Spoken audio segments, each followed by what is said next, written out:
बच्चों, जय हिंद। आशा करता हूँ आप सब लोग स्वस्थ होंगे। आपने अकाउंट्स के बहुत सारे पाठ पढ़े होंगे। आज हम जिस पाठ का अध्ययन कर रहे हैं, वित्तीय विवरणों का विश्लेषण। आपने बेटा, जो प्रत्येक व्यवसायी अपने व्यवसाय में वर्ष के अंत में कई प्रकार के वित्तीय विवरण तैयार करता है, जिसमें दो मुख्य होते हैं। एक है आय विवरण और दूसरा है स्थिति विवरण। इन दोनों ही विवरण से व्यवसाय की स्थिति का पता तो चलता है, लेकिन फिर भी कुछ पहलू ऐसे अनछुए रह जाते हैं जो ये आय विवरण और वित्तीय विवरण उनको नहीं दर्शा पाते हैं। इसके लिए हम इस पाठ में अध्ययन करेंगे वित्तीय विवरणों का विश्लेषण किस प्रकार किया जाए, जिसके द्वारा हम आने वाले व्यवसाय को सुधार के लिए कुछ नए निष्कर्ष निकाल सकें। वित्तीय विवरण के विश्लेषण का अर्थ होता है वित्तीय आंकड़ों को सरल रूप में प्रस्तुत करना, जिससे हर बच्चे को आसानी से समझ में आ जाए कि वित्तीय विवरण होते क्या है। जैसे अगर बच्चों मैं आपसे पूछूं कि आपका 10th क्लास में या 11th क्लास में रिजल्ट क्या रहा, और अगर आप मुझको ये बताएंगे कि सर हमको सोशल स्टडी में 100 में से इतने मिले, इंग्लिश में इतने मिले, तो थोड़ा सा मेरे लिए समझना कठिन हो जाएगा। इसकी वजह अगर आपने ये कहा कि सर मुझे 86% प्राप्त हुआ है, 96% मिले हैं, तो मैं बहुत जल्दी आसानी से समझ पाऊंगा। बस समझ गए मेरी बात। इसी बात को इन्हीं तुलनात्मक विवरण में वित्तीय विवरण में दिए गए आंकड़ों को सरल रूप में प्रस्तुत किया जाता है, ताकि आप उनसे अपने निष्कर्ष निकाल सकें। हम पढ़ेंगे तुलनात्मक विवरण बनाए क्यों जाते हैं, क्या उद्देश्य इनके। तो हम देखेंगे तुलनात्मक विवरण के उद्देश्य। अब हम जब बता रहे हैं कि वित्तीय विवरण बनाने के उद्देश्य क्या है, ये क्यों बनाए जाते हैं। तो सबसे पहला पॉइंट हमारा जिसमें है व्यवसाय की अर्जन क्षमता का ज्ञान। हम इन विश्लेषणों से ये पता लगाते हैं कि मेरे बिजनेस में जो मैंने कैपिटल इन्वेस्ट करी थी, उसके बदले मुझे प्रॉफिट हो रहा है या लॉस हो रहा है। यदि प्रॉफिट हो रहा है मतलब मेरा बिजनेस अच्छा चल रहा है, और लॉस हो रहा है मतलब मैं नुकसान में हूँ। ये हमारी व्यावसायिक अर्जन क्षमता का ज्ञान को पता चल जाता है। हम बता रहे बेटा सेकंड पॉइंट है शोधन क्षमता का पता लगाना। शोधन का मतलब होता है कि क्या हमारे पास इतनी संपत्ति है कि हम हमारे दायित्वों को चुका सकते हैं। यदि हाँ, मतलब हमारी स्थिति बहुत अच्छी है। हम तीसरे पॉइंट की ओर जा रहे हैं, जिसका नाम है वित्तीय सुदृढ़ता की जानकारी। यहाँ पर हम देखेंगे हमारी संपत्ति और हमारे दायित्व हमारे पास हैं अथवा नहीं। दायित्वों को चुकाने के लिए मेरे पास पर्याप्त मात्रा में संपत्ति है या नहीं है। यदि है तो मेरी स्थिति बहुत सुदृढ़ है। बजट बनाने में सहायक। हम हमारे आय और व्यय को देखकर ही भविष्य में कोई निर्णय लेते हैं, बजट बनाते हैं। अगर हमारे आय व्यय सामंजस्य में नहीं बैठ पा रहे हैं तो हम थोड़ा सा बजट बनाने में सहायक नहीं हो सकते। इसलिए वित्तीय विवरण हमारे को बजट बनाने में सहायता प्रदान करते हैं। फिर है, अगर मैं अपनी फर्म की तुलना किसी अन्य फर्म से करूं, तो हमारा अगला पॉइंट आ रहा है अन्य फर्मों से तुलनात्मक अध्ययन। हम अन्य फर्मों से हमारी फर्म का तुलना का अध्ययन कर सकते हैं कि मेरी फर्म अन्य फर्मों की तुलना से लाभप्रद है या हानिप्रद है। ओके, अब हम देख रहे हैं वित्तीय विश्लेषण का महत्व क्या है। ये तो हो गए उद्देश्य। ये विवरण हमारे इन उद्देश्यों की पूर्ति करता है। अब हम देख रहे हैं वित्तीय विश्लेषण का महत्व क्या है। तो सबसे पहला इसका महत्व है प्रबंधकों के लिए महत्व, इंपॉर्टेंस फॉर मैनेजर्स। जो कंपनी के मैनेजर्स होते हैं वो अपनी एबिलिटी इनके आधार पर ही तो दिखाएंगे कि देखिए भाई हमारा कंपनी हमारी सेल्स इतनी थी, इस साल हमारी सेल्स इतनी हो गई है। Okay, that's it. तो प्रबंधकों के लिए वित्तीय विवरण का विश्लेषण का अध्ययन करना बहुत महत्वपूर्ण होता है। फिर सेकंड पॉइंट दिया है विनियोजकों के लिए महत्व। जो इन्वेस्टर्स होते हैं वो आपकी बैलेंस शीट बुलवाएंगे, आपके कंपैरेटिव इनकम स्टेटमेंट बुलवाएंगे कि आपकी फर्म प्रॉफिटेबल है या नहीं है, मैं पैसा आपकी फर्म में इन्वेस्ट कर सकता हूँ या नहीं कर सकता हूँ। अगर उनको लगता है कि नहीं, this firm is so good, तो वो आप फर्म में आप पैसा इन्वेस्ट कर देंगे। फिर लिखा हुआ है ऋणदाताओं के लिए महत्व। आप बिजनेसमैन हैं, आप अपने इनकम स्टेटमेंट, अपनी बैलेंस शीट लेके किसी भी बिजनेसमैन जो लोन देते हैं उनके पास जाइए, स्टेटमेंट दिखाइए।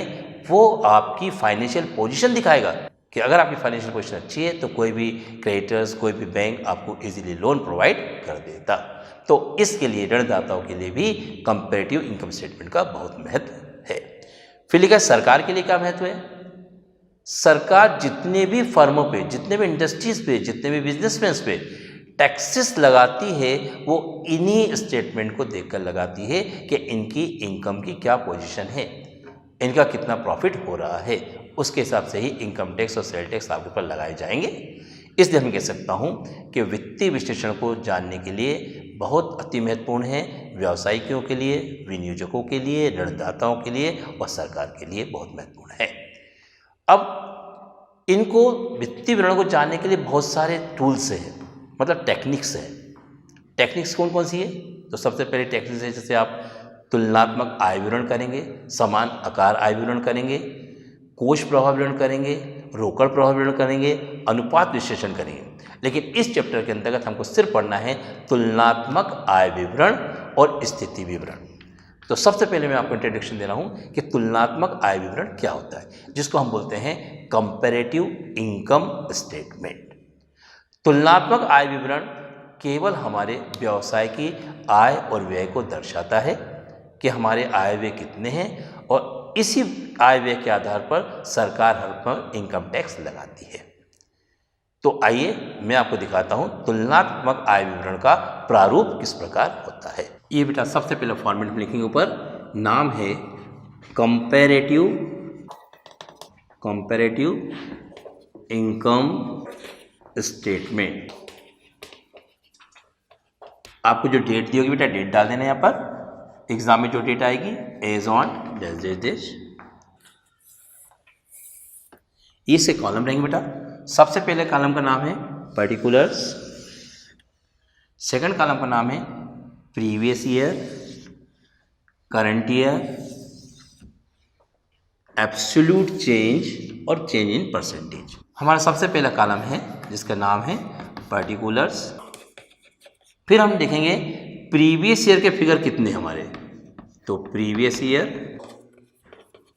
फिर मैं लिखूंगा करंट ईयर जो हमारा चालू वर्ष रहेगा, और यहाँ आ रहा हमारा बेटा एब्सोल्यूट चेंज, मेरा चेंज कितना हुआ प्रीवियस ईयर की प्राइस में और करंट ईयर की प्राइस में, मेरा चेंज कितना हुआ। ये इंक्रीज भी हो सकता है और डिक्रीज में भी आ सकता है, ये इंक्रीज भी आ सकता है और डिक्रीज भी आ सकता है। यह आएगा हमारा चेंज इन परसेंटेज कि प्रीवियस ईयर की प्राइस में और करंट ईयर की प्राइस में मेरा चेंज क्या आया। फिर से समझ लीजिए, पहला कॉलम मैंने बनाया है पर्टिकुलर्स, सेकंड कॉलम है previous year figures, current year figures. Previous year की फिगर में से करंट ईयर की फिगर में माइनस करूंगा तो क्या आ जाएगा मेरा एब्सोल्यूट चेंज। और फिर लास्ट में मुझे परसेंटेज निकालना है कि प्रीवियस ईयर की प्राइस से चेंज में मेरा परसेंटेज में कितना चेंज आया। ओके, फिर आगे चलते हैं हम। सबसे पहले हम पर्टिकुलर्स में क्या लिखेंगे, सबसे पहले हम लिखेंगे यहाँ पे बेटा पहला आइटम रेवेन्यू फ्रॉम ऑपरेशन। हमारी इनकम के साधन क्या है, रेवेन्यू फ्रॉम ऑपरेशन। हमने माल बेचा तो उस समय कितनी इनकम आई, ये मैंने फिगर लिख दिया। ये प्रीवियस ईयर का फिगर लिख दिया, ये मैंने करंट ईयर का फिगर लिख दिया, इसमें से मैंने इसको माइनस कर दिया तो ये मेरा चेंज आ गया। फिर सेकंड आइटम लिखेंगे बेटा अदर इनकम। ये अदर इनकम आ गई हमारी, ये भी मैंने यहाँ शो कर दी,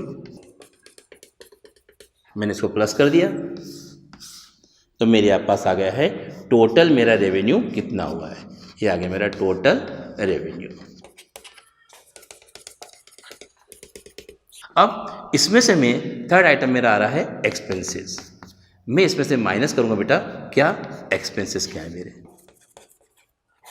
तो सबसे पहला मेरा एक्सपेंसेस है cost of goods sold. Cost of goods sold इसको मैं माइनस करूंगा। फिर मैं माइनस करूंगा बेटा second item employee benefit expenses. फिर इसमें से मैं माइनस करूंगा बेटा थर्ड आइटम एक और सेलिंग एंड डिस्ट्रीब्यूटिंग एक्सपेंसेस। फिर भी एक और बार माइनस करूंगा बेटा सेलिंग एंड डिस्ट्रीब्यूशन एक्सपेंसेस। ये मैं और इसको माइनस कर दूंगा। ठीक, सेलिंग एंड डिस्ट्रीब्यूशन एक्सपेंसेस हमने माइनस कर लिए थे। उसके बाद एक और एक्सपेंसेस हमारा लास्ट अदर एक्सपेंसेस, यदि कोई दिए हो तो उसको भी हम क्या करेंगे माइनस कर लेंगे। ये हमने एक्सपेंसेस माइनस कर ली। टोटल रेवेन्यू में से आपने ये जितने भी आ गए अपने, ये आ गए हमारे टोटल एक्सपेंसेस, ये टोटल लगा दूंगा मैं इसको, टोटल एक्सपेंसेस हो गए।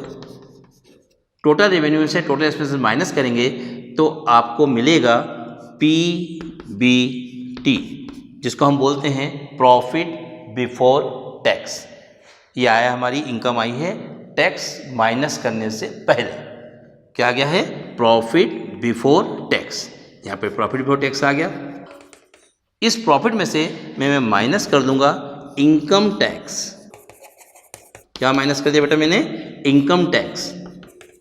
तो जो आएगा वो मेरा आ जाएगा प्रॉफिट आफ्टर टैक्स। ये इसका फॉर्मेट है बेटा। इसके बाद ये सब लिख दिया मैंने, सब चार्ज कर दिए, सब हो गया। अब लास्ट आइटम मुझे निकालना है इंक्रीज और डिक्रीज। इसमें से मैं इसको माइनस करूंगा तो क्या निकलेगा बेटा? हमारा चेंज निकलेगा। क्या चेंज आया है? इसमें से माइनस करूंगा, क्या चेंज आया? ठीक है, ये चेंज निकलेगा। अब मुझे निकालना है इनका परसेंटेज। तो परसेंटेज निकालता है, हम आप एक फार्मूला यूज़ करेंगे, बस एक बार लगाना है, बाकी बार बार वो फार्मूला आपको यूज़ नहीं करना है, केवल एक बार। चेंज, जैसे इसका चेंज निकाला हमने, किसका निकाल रहा हूँ चेंज? सबसे रेवेन्यू फ्रॉम ऑपरेशन का। तो लिखेंगे आप change into percentage upon previous year price. जब ये फॉर्मूला लगाएंगे तो आपको चेंज मिल जाएगा, जो सब में आ जाएगा। इसका चेंज निकालना है, इसका चेंज निकालना है, इसका चेंज निकालना है, इसका चेंज निकालना है। This is comparative income statement. फिर से अगेंस्ट आपको दिया रहेगा रेवेन्यू फ्रॉम ऑपरेशन दिया रहेगा, उसमें प्लस करूंगा मैं अदर इनकम, तो मेरी आएगी इनकम। इनकम में से मुझे माइनस करने हैं कुछ एक्सपेंसेस।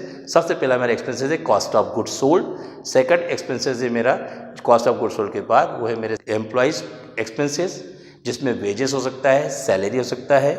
फिर अदर एक्सपेंसेस माइनस कर देंगे तो मुझको मिलेगा PBT, प्रॉफिट बिफोर टैक्स।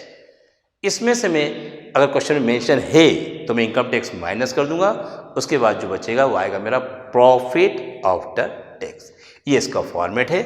अब हम इसके बाद इसका क्वेश्चन करेंगे तो आपको सवाल और आसानी समझ में आ जाएगा। अब बेटा अपनी बुक का क्वेश्चन नंबर 2 निकाल लीजिए, क्योंकि फर्स्ट क्वेश्चन में इनकम टैक्स नहीं दिया था, इसलिए मैंने क्वेश्चन नहीं लिया है। मैं वो क्वेश्चन ले रहा हूँ जिसमें पूरे आइटम्स आ जाएंगे। ठीक है, सबसे पहले आपकी बुक में दिया हुआ बेटा रेवेन्यू फ्रॉम ऑपरेशन, ये दिया हुआ है प्रीवियस ईयर में दिया हुआ है 5 लाख रुपए, करंट ईयर में दिया हुआ है 4 लाख रुपए। फिर आपको दिया हुआ है नीचे देखिए, इसमें लिखा हुआ है अदर इनकम, आपको दी है 20,000 रुपीज़ और 10,000 रुपीज़। 5 लाख मेरा रेवेन्यू फ्रॉम ऑपरेशन है और 20,000 मेरी अदर इनकम से है, दोनों को प्लस कर लूँगा तो मेरा कितना हो गया? प्रीवियस ईयर का आ गया 5,20,000 रुपये और करंट ईयर का आ गया 4,10,000 रुपये। चूँकि यहाँ पर प्रीवियस का फिगर बड़ा है करंट ईयर से, तो मेरा आंसर आ गया है माइनस में। मैंने माइनस कर दिया है 5 लाख में से 4 लाख को, तो आ गया 1 लाख रुपये। 20,000 में से 10,000 को माइनस कर दिया तो कितना आ गया? 10,000 रुपये। ये चेंज का मतलब होता है बेटा इन दोनों में सिर्फ माइनस करके निकालना है आपको। निशान लगाना तो आपको याद आएगा, कभी आप भूलेंगे नहीं। सब में क्या लगाना है? माइनस लगाना है। ओके, अब प्लस कर दिया मैंने 5,20,000, ये आ गया 4,10,000, फिर माइनस कर दिया तो कितना आ गया? 1,10,000। ये आ गई है मेरी टोटल रेवेन्यू। अब इसमें से मैं माइनस कर रहा हूँ मैंने एक्सपेंसेस कितना कर दिया है। तो सबसे पहले एक्सपेंसेस है कॉस्ट ऑफ गुड्स सोल्ड, ये बुक में दिया हुआ है, इसका दिया है 3 लाख रुपए, इसका दिया हुआ 2 लाख रुपए, फिर माइनस कर दिया कितना आ गया? 1 लाख रुपए। फिर अगेन मैं जा रहा हूँ एडमिनिस्ट्रेटिव एक्सपेंसेस, ये भी मेरा खर्चा है, ये भी मुझे इनकम में से माइनस करना पड़ेगा। ये भी 1 लाख रुपए, 70,000 रुपये, 1 लाख में 70,000 माइनस कर दिया, आ गया 30,000 रुपीज़। मेरे को इनकम हुई है 5,20,000 रुपये और खर्च मैंने कर दिया है 4 लाख रुपये। 5,20,000 में से मैंने 4 लाख माइनस कर दिया तो कितना आ गया मेरा? 1,20,000 रुपये। 4,10,000 में से 2,70,000 माइनस कर दिया तो कितना आ गया मेरा? 1,40,000 रुपये। 1,20,000 में से 1,40,000 माइनस कर दिया कितना आ गया? 20,000 रुपये। ये जो आया है 1,20,000, ये आया मेरा PBT, प्रॉफिट बिफोर टैक्स। अब इसमें से जो सवाल में दिया हुआ है इनकम टैक्स मैं माइनस कर दूंगा, जो बचेगा वो मेरा कहलाएगा actual tax, profit after tax. तो देखिए ये है PBT 1,20,000 रुपये, बुक में टैक्स कितना दिया हुआ है? 60,000 रुपये, मैंने माइनस कर दिया कितना आ गया? 60,000। ये है आपका आफ्टर टैक्स। 1,40,000 रुपये माइनस कर दिया 70,000, कितना आ गया? 70,000 रुपीज़ मेरा आफ्टर टैक्स। 20,000 से 10,000 माइनस कर दिया, आ गया प्रॉफिट आफ्टर टैक्स। अब जा रहे हैं हम नेक्स्ट कॉलम, जिसका कॉलम का नाम है परसेंटेज। ये कैसे निकालेंगे? तो ये आया हमारा change into 100 upon previous year price. फिर से वंस अगेन एक बार सुन लो बेटा, change into 100 upon previous year price, तो कितना आ जाएगा 20%। मैं करके बता रहा हूँ ताकि तुमको मिस्टेक ना हो। 1 lakh into 100 upon previous year price कितनी है 5 लाख। ये सब आप सॉल्व कर लीजिएगा तो आ जाएगा आपका 20%। 5 से तो काट दीजिए, 5 to the 10 और ये भी कट गया तो आ गया आपका 20%। Got it? समझ में आया बच्चों? जब हमने चैप्टर की स्टडी करी थी तभी मैंने आपको बताया था कि अपन कंपेरेटिव स्टेटमेंट 2 बनाते हैं, एक बनाते हैं आय विवरण और दूसरा बनाते हैं हम स्थिति विवरण। अब ये आया हमारा बैलेंस शीट के बारे में स्थिति विवरण है। सबसे पहले हमने इसमें लिखा है इक्विटी एंड लायबिलिटीज, ये क्या होती है ना? तो सबसे पहले हम इसमें लिखेंगे शेयर होल्डर फंड्स, इसमें आएगा share capital, reserve and surplus, कितने आपने अंश जारी किए थे और कितने आपका रिजर्व सरप्लस है। फिर मैंने इसमें लिखा है नॉन करंट लायबिलिटीज, इसमें आते हैं लॉन्ग टर्म बोरिंग्स, ये कहलाते हैं दीर्घकालीन ऋण, जिसमें आएंगे आपके डिबेंचर्स, ये इसके अंदर आएंगे। फिर मैंने लिखी करंट लायबिलिटीज, उसमें पहले लिखा मैंने ट्रेड पेबल्स, तो क्रेडिटर्स हुए, बिल्स पेबल हुए, बैंक ओवरड्राफ्ट हुआ, वो इन सब चीज़ों के अंदर आएंगे। और फिर आएगी अदर लायबिलिटीज, हम इन सबको प्लस कर देंगे तो निकलेगी हमारी टोटल लायबिलिटी। यहाँ पर हमें टोटल लायबिलिटीज में एसेट्स माइनस नहीं करना है, क्योंकि ये कंपेयर है बैलेंस शीट का, तो इसमें लायबिलिटीज और एसेट्स दोनों क्या आना चाहिए, इक्वल आना चाहिए। यानी समझिए आपका सवाल बिल्कुल सही है। अब हम एसेट्स समझा रहे हैं। सबसे पहले हमारी एसेट्स है नॉन करंट एसेट्स, फिर दिया है नॉन करंट इन्वेस्टमेंट, फिर मैंने थर्ड लिखा है करंट एसेट्स। एसेट्स बेटा ये नॉन करंट एसेट्स होती हैं, टेंजिबल होती है, फिक्स्ड एसेट्स होती है ना? करंट एसेट्स में कैश आ सकते हैं, इन्वेस्टमेंट आ सकते हैं, ये लिखा हुआ है तुम्हारा नॉन करंट इन्वेस्टमेंट, इसमें इन्वेस्टमेंट आ सकते हैं। इनको अलग प्लस करना है तो आपकी टोटल लायबिलिटीज आ जाएगी, इनको अलग प्लस करना है तो आपकी टोटल एसेट्स आ जाएगी। एब्सोल्यूट चेंज का वही फार्मूला बेटा, एब्सोल्यूट चेंज निकालने की वही है, प्रीवियस ईयर के फिगर में से करंट ईयर का माइनस करेंगे तो क्या आ जाएगा हमारा एब्सोल्यूट चेंज आ जाएगा और वापस हमारा परसेंटेज आएगा। ये वही फिगर, ये फार्मूला चेंज नहीं बेटा, वही प्रीवियस ईयर लिखना है, वही करंट ईयर लिखना है, वही आपका क्या निकलेगा चेंज आएगा और वही आपका क्या आएगा परसेंटेज आएगा। सेम जब हम ये करेंगे तो हमारी बनेगी कंपैरेटिव बैलेंस शीट। करेक्ट? तो आज हमने अध्ययन क्या किया बेटा, फिर से एक बार देख लें। हमने चैप्टर पढ़ा है वित्तीय विवरणों का विश्लेषण, उसमें मैंने आपको पढ़ाया है तुलनात्मक आय विवरण क्या होता है और स्थिति विवरण क्या होता है। तुलनात्मक आय विवरण से हमको हमारे आय व्यय का पता चलता है और इससे हमारी व्यापार की स्थिति का पता चलता है कि मेरे पास संपत्ति इतनी है या नहीं, कि मैं अपने दायित्वों का भुगतान कर पा रहा हूँ या नहीं कर पा रहा हूँ। तो जैसा अपने चैप्टर के शुरू में मैंने आपको बताया था कि इस चैप्टर के अंदर हम 2 विवरण पढ़ेंगे, तुलनात्मक आय विवरण और स्थिति विवरण। तुलनात्मक आय विवरण से मुझको पता चलता है कि हमारे बिजनेस में कितनी आय हुई है और कितनी व्यय हुई है। स्थिति विवरण से हमको पता चलता है कि हमारी दायित्व को चुकाने के लिए हमारे पास पर्याप्त मात्रा में संपत्ति है या नहीं है। इसीलिए स्थिति विवरण में बैलेंस नहीं निकाला जाता बेटा, टोटल लगाया जाता है और दोनों तरफ का टोटल इक्वल आना चाहिए। इक्वल मीन्स हमारी लायबिलिटीज हमारी एसेट्स के बराबर है। इसी प्रकार तुलनात्मक आय विवरण में एक और पार्ट है जिसका नाम है समान आकार आय विवरण। समान आकार आय विवरण में जिसको बोलते हैं कॉमन साइज इनकम स्टेटमेंट। समान आकार आय विवरण में जितने भी आइटम्स है सबका इंडिविजुअल रेशियो निकालना है, आपको डिवाइडेड करना है टोटल रेवेन्यू से। जब आप समान आकार आय विवरण में फॉर्मेट वही रहेगा, total revenue plus other income plus आएगी आपकी टोटल इनकम, फिर माइनस एक्सपेंसेस। जब व्यय घटाएंगे तो हमको मिलेगी शुद्ध आय, उसमें से मानेंगे प्रॉफिट बिफोर टैक्स, फिर माइनस कर देंगे टैक्स तो आएगा प्रॉफिट आफ्टर टैक्स। सब चीज़ वही रहेगा, सिर्फ प्रतिशत निकालेंगे अलग अलग वर्ष का। 2016 का इंडिविजुअल निकालेंगे, 2017 का अलग निकालेंगे, ठीक है। बाकी सब चीज़ वैसी वैसे रहेगी, फॉर्मूला वही रहेगा, सिर्फ चेंज नहीं निकालेंगे। 2016 का अलग परसेंटेज निकलेगा और 2017 का अलग परसेंटेज निकलेगा। 2016 जब परसेंटेज निकालेंगे तो फार्मूला लिखेगा ईच इंडिविजुअल आइटम्स, प्रत्येक मद, हर मद का अलग अलग निकलेगा। जैसे में लिखा है revenue from operation into 100 divided by previous year price. Previous year price के आप क्या लिखेंगे वहाँ पे, टोटल रेवेन्यू। फिर से एक बार सुन लीजिए, revenue from operation into 100 upon total revenue निकालेंगे तो अपना परसेंटेज निकल आएगा। Other income into 100 upon revenue from operation.